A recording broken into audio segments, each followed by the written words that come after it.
Okay, welcome to the seventh episode of Pearls of Wisdom on the Psychology of Emerging Adulthood Research Lab's YouTube channel. We're joined today by none other than Danielle Kofler, a PhD student in Pearl. Danielle, it's great to share the best name with you. Thank you, Danielle. So glad to be here. Let's kick things off by just trying to figure out how you first became interested in joining Pearl. Well, it's an interesting journey. When I started my master's in the program in clinical psych, I was actually working in career and indecision. But I did focus my research on emerging adulthood experiences of the challenge of finding out what career path they want to be on, as it seems that indecision in this time phase of one's life is quite common. And that's how I transitioned basically from career towards emerging adulthood. And what was that transition like for you? It was great. I mean, I hadn't realized until I've done my master's that there was that distinct time period of one's life called emerging adulthood. And when I was reading about it for my dissertation, just a lot of it struck a chord. I think because I was probably also in the midst of that life phase as well. A long time ago. So a lot of those things that were coming up in the literature, like time of exploration, time of possibilities, time of instability that you just see so commonly, both in the career domain, but also in other domains like relationships and substance use, which was part of Dr. Abby Goldstein's lab. So it naturally drew my attention towards her work. And so you said emerging adulthood was a long time ago, which means you're not an emerging adult anymore. Is that right? No longer. No, unfortunately. Okay. So Yeah. casting your mind back to that time and thinking about Jeffrey Arnett's 5 characteristics, I'm not going to list them because they're in previous interviews. Which of those felt the most true for you? I mean, identity exploration, instability, feeling in between. I would definitely think back before I even chose the career path. I think I did enter grad school a bit later on than some of my colleagues did because it took me some time to figure out what it was that I wanted to do career-wise. So definitely this time of possibilities, right? Like it could be so exciting after undergrad, like really I can do about anything, but it was really anxiety provoking because I could do anything. So which way did I want to go and feeling overwhelmed? So when I look back to my 20s, at that time in my life, it was really kind of that mix of excitement about all the possibilities, trying new things, as well as anxiety about making the right decision or the best decision for myself at that point in time. So you said you've kind of taken a winding path to getting here, which means there were a lot of transitions that took place along the way. Yeah. What advice would you give to people for them trying to figure out how to navigate some of those transitions? Yeah, such a good question. And I think a lot of the time when we look back, we kind of sugarcoat or see things in rosy glasses because we've already arrived at whatever destination we're at. That it is helpful to take a step back and see that there were a lot of challenging transitions, both personally as well as professionally, to getting to where I am right now. And I remember this distinct feeling that I am behind and everyone else has already moved on and figured out, where in reality, that was probably just a negative thought or prediction. And really, we were all kind of in a similar boat of everyone at that point in life trying to figure out who they are, what they're interested in, what they're passionate about. So I would really want to, if I could go back in time, to really normalize and validate how it was that I was feeling. And not feel like there's something wrong with me that I haven't figured it out yet, because I was still in my 20s, and that's okay. Great advice spoken by a practicing therapist. Probably that's come through. Let's switch over to research for a second and talk a little bit about your research in Pearl Lab. So what was your research? Give us like a little window into it.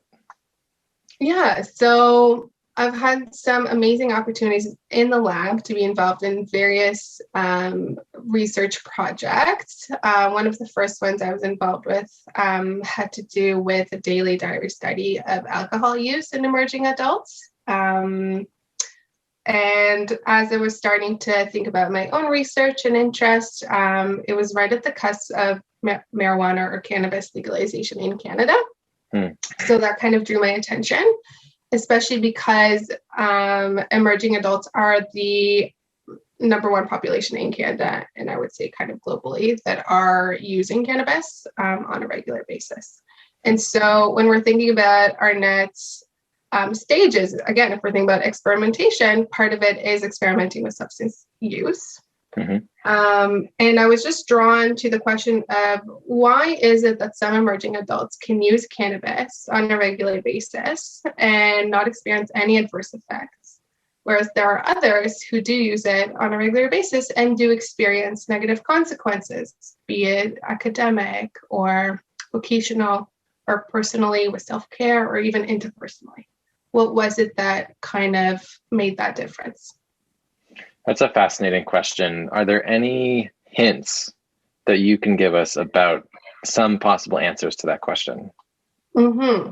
Yes. And I think when one goes into research, we think we will find the holy grail. We will find that one thing that 100% can predict that. And, you know, when you run the analysis, you realize there's probably like a very low percentage that would explain that difference. But interestingly, through my research of looking at daily use or almost daily use of cannabis use in emerging adults in Canada, I looked at motivations. So why is it that people use as a possible explanation for that difference in use pattern and consequences?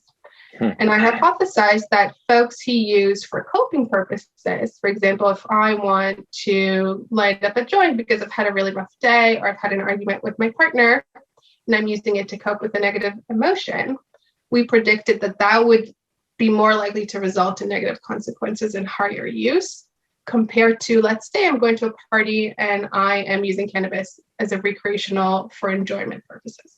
I would be less likely in that situation to experience heavier use and or more negative consequences. And we did find some evidence that suggests just that. Very interesting. All right. So let's switch over to COVID now. And I mean, we both know that provincially in Ontario, COVID is at its peak in terms of highest number of cases in the province. We're under a slightly different, or under basically a shutdown order. How are you getting through this particularly difficult stage of COVID? It is a challenging one. I think, you know, the novelty of COVID has worn off for a lot of us. This has become a chronic condition in a way. And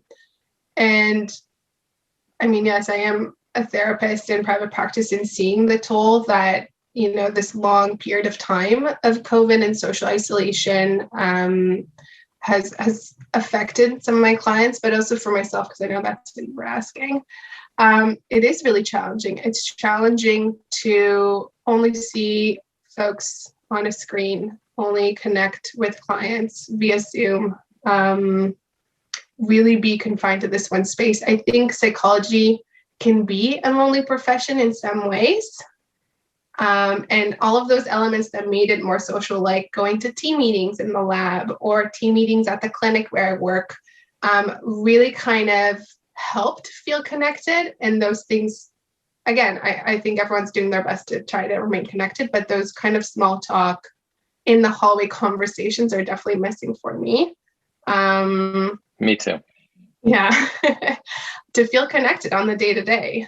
So it's definitely had a toll. I am trying to cope as well as other folks. I feel I do have a lot of privileges, a lot of supports that are helping me get through it. But yeah, it's challenging. What about like one thing you're doing that you find restorative or helpful right now? Like the dreaded self-care question. Yeah, what is it one thing that I'm doing? I've picked up a new hobby. We've moved to a place that has a garden. So I've picked up some gardening. I never thought I would be into that. Nice. But just reading a lot about it. I have a picture at the end, my little seedlings that I've already started for this spring's crops. and really putting my energy into growing something that has nothing to do with the external world, where I can check in on a daily basis, just really be mindful about it and really enjoy the fruits of my labor. So that's been a really welcome distraction. I think that's a great strategy, great tip, is picking up a new hobby. I think what's so helpful about that is you're also developing yourself. I think what's so tricky about COVID is this sense of stagnancy where things just seem to be frozen. And I think it can be really helpful to think about like, okay, how can I, grow or change in a way that actually seems interesting to me? And that's where that new hobby comes in. So I think that's super helpful to hear. Yeah. Yeah. And it has nothing to do, like, these things grow no matter what is happening in the world. Right. That's right. That's right. Exactly. Yeah. There's really a world outside of the pandemic. Exactly. Like, they don't care that we're in a shutdown. They're doing what they're doing. So kind of showing that no matter what, there can be growth and new things happening, like you said. All right. We're going to move into the rapid fire portion of the interview. Ready? Yes. What's the first concert you attended? Oh, that's a good one. It was this like Israeli rap artist that came to Canada. All right, let's hear it. What's the name of the rap artist? Subliminal. Okay, Subliminal. Nice. What is your favorite restaurant in the city? Pomegranate. This very amazing Persian place on Bathurst College. So good. If I didn't have blank, I don't know how I'd get through the day. If I didn't have, I would just have to say Netflix. Yeah, that's a good one at the end of the day. Astrology is fun. And what's your sign? Pisces. Okay. Yeah. If you hadn't gone into the OISE PhD program, what would you be doing right now? Either social work or nursing. That's kind of where I was headed. What are you grateful for? I am grateful for being alive, having good people in my life, my health, having this amazing profession where I feel I have a purpose and I make a difference. Who would you cast to play you in a movie? Oh, that's interesting.